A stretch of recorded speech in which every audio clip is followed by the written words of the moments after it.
nindot kay tagtubag kada nato basas ebanghelyo no. Unsa nay atong tubag? Daygon ikaw o Kristo. Tinuod jud ka nang inyong gisulti. Unsaon man nato pagdaig si Kristo, atong sundon ang iyang gisulti. Sa ato pa ang ebanghelyo atong sundon, nya niingon man diri ayaw gyud mo pagtigom og bahandi. Sunod mo ani. Oh, ingon mo daygon ikaw o Kristo. Nya di man lagi di mo sunod. Unsa may mahitabo kung magsigi kag daig sa imong asawa, nya dili nimo sundon ang iyang gusto. Unsa may mahitabo? Malipay siya o masuko? Pero sige kag daig niya, pero supakon lang gid nimo ang tanan niyang gisulti. Suko ka o malipay? Masuko siya o malipay? Uy, tubag. Sige, di man ka mo gusto og banahay, arita sa ginikanan imong anak, siging daig nimo. O niya ang tanan nimong isugo, supakon gyud. Pero sige siya daig nimo, nga nice kay ka. Pero di gid siya mosunod sa imong isulti, sige lang yung supak. Saman, ikaw ginikanan, malipay ka, dili. Magduda na kas iyang mga pagdaig, no? Mora sana, lingi ako no imong tupad. Ing natinood jud kang mudaig sa Ginoo. Daygon jud ka ang Ginoo. Una si Saint Ignatius of Antioch, gidaig niya ang Ginoo pinaagi sa pagsunod sa kinabuhi ni Kristo nga nagpakamatay para nato. Daghan man ni siya mga suod kay bishop man ni siya niya kaning sikat sad ni siya nga pagkatao sa gobyerno. Daghan influential ba nga tao. Hasta gani sa emperor kaila siya, nailhan siya maubitang gikan sa Antioch gipada siya sa Roma kay ilado man, ilado. Gusto sad nga ang emperor nga nag-martyr niya, Trajan man siguro to, Emperor Trajan, gusto sad niya nga ipakita sa mga tao nga wa ko'y giila. Bisan pag inila nga tao, akong patyon basta mo sunod mo sa Ginoo, patyon ta mo. Nya, naagid siya mga amigo dito. Unsa may gisulti niya, iyang gipadadag suwat. Iyang giingnan, tabangi ko ninyo ha, na mulampos ning akong tumong, kay gusto na kaayo ko nga mahimong pagkaon sa mga leon. Kay sama nga si Kristo nahimong pagkaon natong tanan para ta maluwas, gusto ko nga ang akong lawas mahimong pagkaon sa mga leon. Kamo, musuwat ka mo ana, o may tabangi in taon ko, tabangi in taon ko. Nya napagisay giingon nga ayaw mong kasayop ha, basig muhatag mo nako og untimely kindness. Kana bang kaayo nga wa maigo sa saktong panahon. Kay kun mubabag kuno sila sa iyang dalan ngadto sa pagkamartir, untimely kindness na. Nya unsa may timely kindness nga mosuporta gyud sila nga makaon gyud siya sa leon. Naamo anang hunahuna? Wa no? Hunahuna lagot ipakaon kas leon, gischedulean na ka sunod buwan, ipakunis-kunis na kas mga leon. Malipay ka? Nailingi ay mong tupad. Malipay ka na? Naon ka? Oh, way malipay oy. Pero siya niingon si Saint Ignatius, ang akong kalipay dili mapulihan bisan unsa pa kadagkong sana kalibutanong butang og dungog o gahom sa kalibutan. Way makapuli aning akong kalipay karong gibati. Ang iyang gihunahuna kuno na anak kuno siya'y rebirth, bag-ong pagkatao. Pagkatao nga di na mamatay. Pertigin niyang lipaya ana matod pa niya nga mataw na siya sa di na gyud mamatay nga kinabuhi.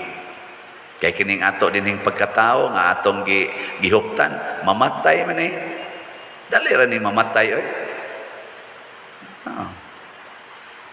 Natuo mo kaabot pa mo sunod adlaw. Way siguro ugma patay na. Mao na ang ato dinhing birthday. Mao bitan na kada nako sulti og happy birthday, ang pasabot sad ana, prepare for your death. Kay kada nimo birthday nagkaduol kas imong kamatayon. Di ba? Kada gyud birthday sa ato pa ni uswag imong edad. Ni uswag aduol na kas indik. Muna ini gyud happy birthday, welcome death. Di ba? Happy birthday, commemoration man na sa birthday. Pero samtang sige kag ihap sa imong tuig, siging birthday, sige sa kang paduol sa imong death. Pero ang death para ni Saint Ignatius, basta mamatay ta kuyog ni Kristo, birthday sad na nato sa kinabuhi nga wa nay pagkamatay. Ug mao na iyang excitement. Mao na diri sa unang pagbasa niingon si San Pablo, dili ni atong binuhatan kini gitawag og kaluwasan. Kani bang gitawag nato bag eternal life ba? Mao na tong gitawag og kaluwasan. Dili na nato binuhatan. Binuhatan na ni Kristo. Si Kristo mo'y naghatag nato niya ng eternal life. Nya kinsa man to ang iyang hatagan ana?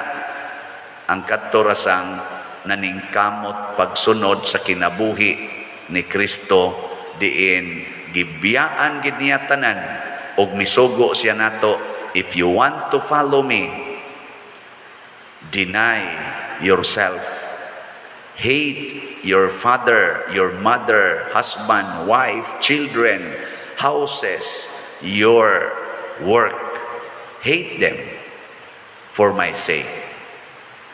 Para nako maura gini kasuko nga makapalangit.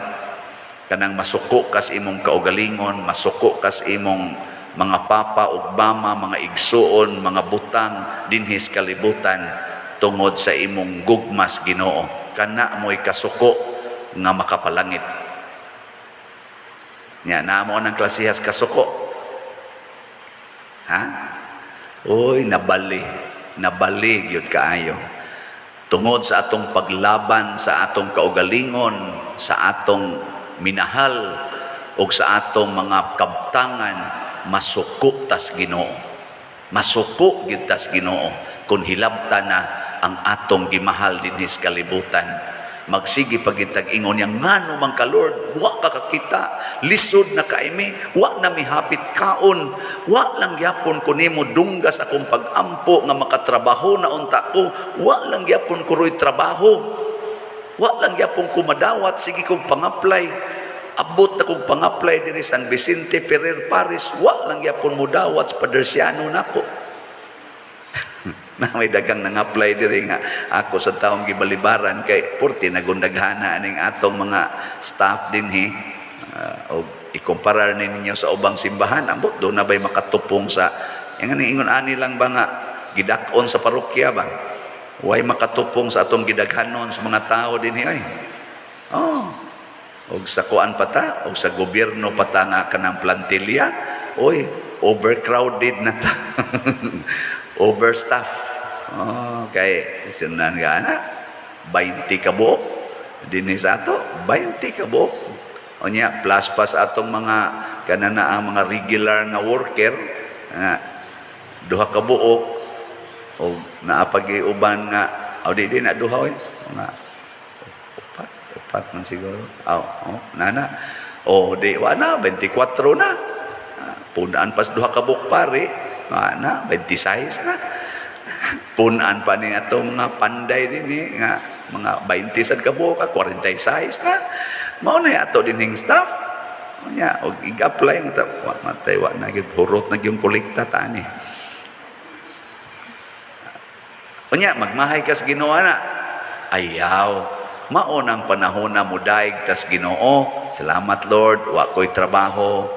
Salamat Lord, wa ko'y kwarta, liwat na ko nimo. Salamat Lord, niya na ko'y sakit nga stage 4, hapit na ta magkita. Mura nagsi Saint Ignatius ba, naingon siya, ay yung ko ninyo lipat-lipata. So nagado na naman to siya schedule, unsang adlaw siya ipakaon sa mga leon. Ingon siya, madayon gani ang pagpakaon ako ngadto sa mga leon, akong tuhuan nga nagampo mo para sa akong kaayuhan. Ano yung giingon? Mapostpone gani ang schedule ako ng sabton nga nagampo mo para sa akong kadautan. Kamo na? Labi nagyog dili madayon ang pagpakaon na kusliyon, inyo nagyog kong gibanlod sa kadautan. Matod pa niya, great harm you inflicted in my life. Sunan nga na? Linduta, no? Kana bang mayong ka ba nga, mupalit yung kong slot. Magampo gani mo nga di ko ni idayon, inyo kong gibinuangan. O na inigingon sa bana, palit kong slot day. Pila may imong paliton. 4 ka dops, o 5 ka dops, o napo ka kaning MMTL. Sa pila man natanan? 10,000. Unya, ang atong bayaran nas kurente. Ang atong tuition sa mga bata, nga sobra pa man gani nag 10,000, imo lang nang ihatag dito simbahan. Unya, di na hinuni ka eskwela atong mga anak. Ingon dayon ang imong bana, I hate them for Jesus. Sakto ka na, dili? Uy, tubag. Sakto, dili? Nya, idayon gud niya palit diri. Wa dayon ka eskwela imong anak. Hunong eskwela, siging hilak. Kay wa na ka eskwela. Nya, putlan pag yun mo kurente. Putlan pag yun tubig. Ana, unsay imo itawag sa imong bana? Naman, buotan o danghag? Uy, tubag. May ingon ka, buang ka, wakay, kwenta, irresponsable ka, nagpadaka ng sulti-sulting padersyano. Ana. Wakay ayo. Ana. Awayon tingin ni mo, tanawa, kung sa'yo nitabo ka ron, wala tayo tubig, wala tayo kurente. Mong gipalit dito. Nya, pagkasunod adlaw, nataktak pag siya sa trabaho. Ana.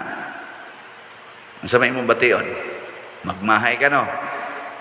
Kana kung ikaw nahigugma sa mga butang sa kalibutan mo na ningon si Kristo diri sa atong ebanghelyo, likay gid ninyo ang bisan unsang kahakog. Unsa man ang kahakog? Kana bang gugma sa butang sa kalibutan nga makig-away gyud ka, makigpatay gyud ka tungod sa imong gugma sa butang sa kalibutan. Kana bang naagid ta mo salig sa mga butang sa kalibutan aron ta maluwas. Muna ningon si San Pablo diri sa atong unang pagbasa, kining kaluwasan nga tinud-anay dili ni buhat sa tao, bisag unsa pa kakadato di kakapalit og kaluwasan.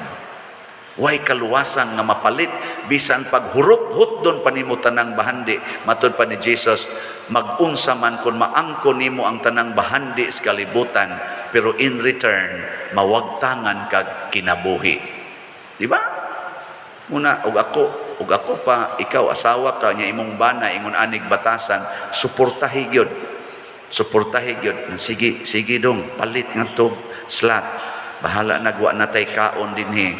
Bahala nag mga matay ta ipalit ginag slot.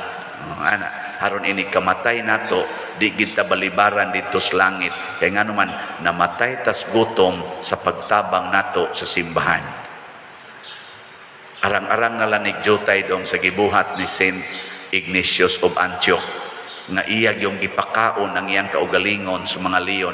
Wa ra siya mopalit og slot, wa ra niya biyai ang iyang pagkaobispo, iya pag yung gihimo ang iyang kaugalingon nga kunis-kunison sa mga leon og usap-usapon hastang iyang bukog. Layo ra kaining atong gibuhat. Igo ra tang naputlas kurente pero wa maputol ang atong mga ugat sa atong lawas.